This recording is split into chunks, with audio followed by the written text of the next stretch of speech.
سلام رفقا، امروز میخوایم درباره 10 اتفاق عجیب و غریب تو تاریخ المپیک صحبت کنیم. اولین داستان عجیبمون درباره 2 ماراتون تو سال 1904 تو سنت لوئیس. تو مسابقات 2 ماراتون یه دونده به اسم فردریک یه بخشی از مسیر رو با ماشین طی میکنه و به عنوان برنده اعلام میشه، ولی بعد تقلبش لو میره و مدالش رو ازش میگیرن و میدن به نفر دوم، اما بعدن معلوم میشه که نفر دوم هم دوپینگ کرده. خلاصه این مسابقه یکی از عجیب ترین لحظات المپیک بوده. اتفاق دوم، اریک موسامبی شناگر گینه‌ای تو المپیک 2000 سیدنی شرکت کرد. اریک فقط 8 ماه قبل از مسابقات شنا رو شروع کرده بود و تا حالا حتی استخر استاندارد هم ندیده بود.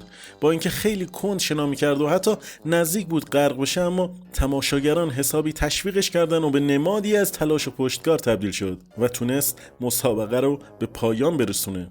اتفاق سوم، کبوتران قربانی. تو المپیک 1900 پاریس یه مسابقه عجیب برگزار شد، تیراندازی به کبوترهای زنده. ورزشکارا باید به کبوترهای زنده شلیک می‌کردن. این مسابقه تنها یک بار تو تاریخ المپیک برگزار شد و بعدش به دلایل اخلاقی لغو شد.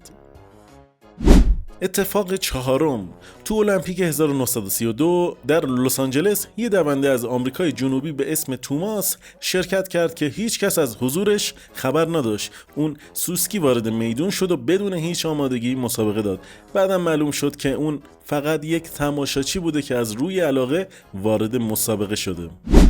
اتفاق ششم، تو المپیک سال 1908 لندن یک تیرانداز به اسم اسکار شرکت کرد که فقط یک چشم داشت. با این حال اون تونست مدال نقره بگیره و یکی از عجیبترین و تحسین برانگیزترین داستانهای المپیک رو رقم بزنه.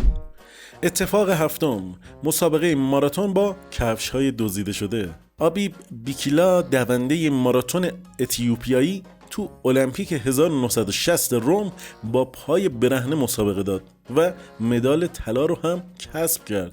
کفشای اون قبل از مسابقه دزدیده شده بودن و مجبور شد بدون کفش بدوه. این اتفاق به یکی از به یاد ماندنی ترین لحظات تاریخ المپیک تبدیل شد. خب تا اینجا اگه خوشتون اومده حتما لایک و کامنت و سابسکرایب یادتون نره.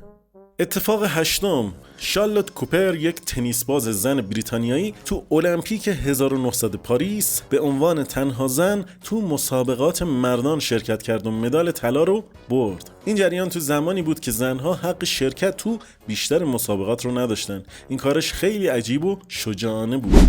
اتفاق نهم، مسابقه طناب کشی تو المپیک 1904 سنت لوئیس. تو المپیک 1904 سنت لوئیس مسابقه طناب کشی به عنوان یکی از رشته‌های رسمی المپیک برگزار شد. این مسابقه بیشتر شبیه یه سرگرمی بچگونه بود و باعث خنده و تعجب تماشاگران شد. اتفاق دهم و اتفاق آخر، دویدن با پای شکسته. تو المپیک 1984 لس آنجلس گابریل آندرسون یک دونده سوئیسی با پای شکسته مسابقه ماراتون رو تموم کرد. این کار عجیب و شجاعانه‌اش یکی از لحظات به یاد ماندنی تاریخ المپیک رو رقم زد. ممنونم که امروز همراه ما بودین. لایک و کامنت و سابسکرایب یادتون نره.